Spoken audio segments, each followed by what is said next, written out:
Jingaree. We all know who discovered Australia, right?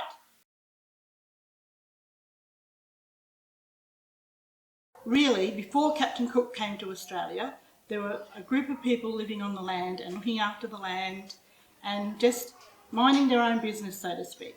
And they were the Aboriginal people of Australia, or as you know them, as indigenous people of Australia. Now, in all parts of Australia, there's all different indigenous communities. So we are on Yugambeh land, and there are other ones like Wiradjuri, there's Noonuccal, and there's other places as well around Australia. But more importantly, you guys are now here, and it's now up to you to look after the land, look after families, and just be, in general, looking after everything. So, but prior to your family and your family's ancestors were here, Aboriginal people lived off the land, and they would often go hunting, gathering. They'd look at the stars to find out when was the best time to do certain things of the day, or the night. They'd look at the sea and know when the mullet was coming in for them to eat. They'd know where all the medicine trees were, and other bush and tucker plants that you can eat, because you wouldn't want to go out in the bush and not know what to eat properly, otherwise you might get very sick. So that's why it's nice to know and to learn about different Indigenous culture. So before the 1960s, Aboriginal people were living here. Then Captain Cook came to Australia and discovered it.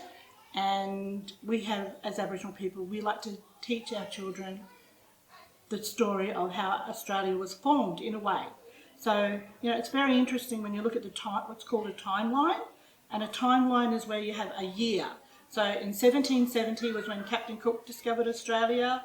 In 1788, the first fleet arrived, which was a big set of sailing ships.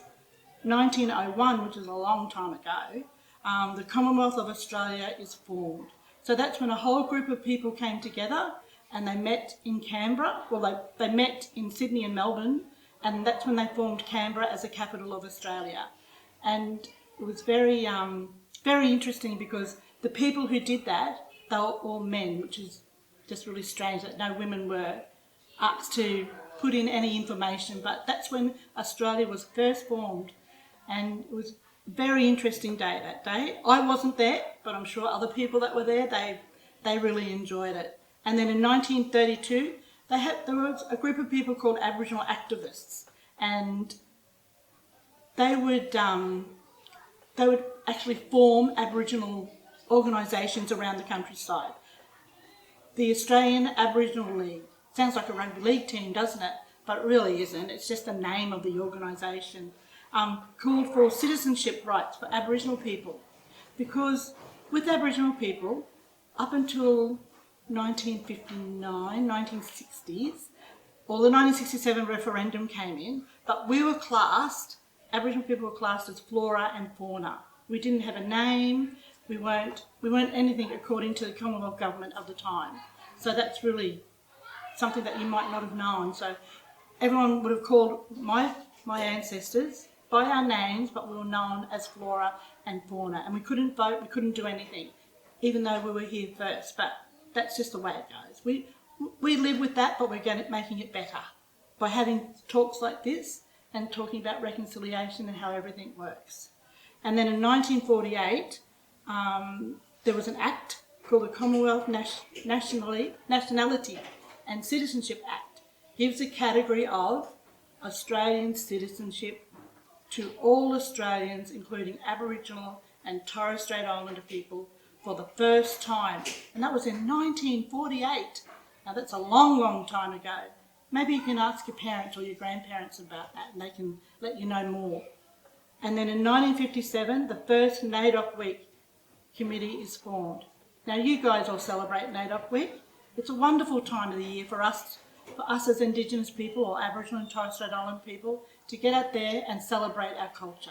But we like to celebrate our culture every day. We like to let people know who we are and what we do and how proud we are to be Aboriginal. But NAIDOC Week is the best week of the year. So that was formed back in 1957, and that was just another committee that was formed, and then that has eventually evolved and become this great big NAIDOC celebration for a week right around Australia. So I'm glad that happened in 1957, which was very good.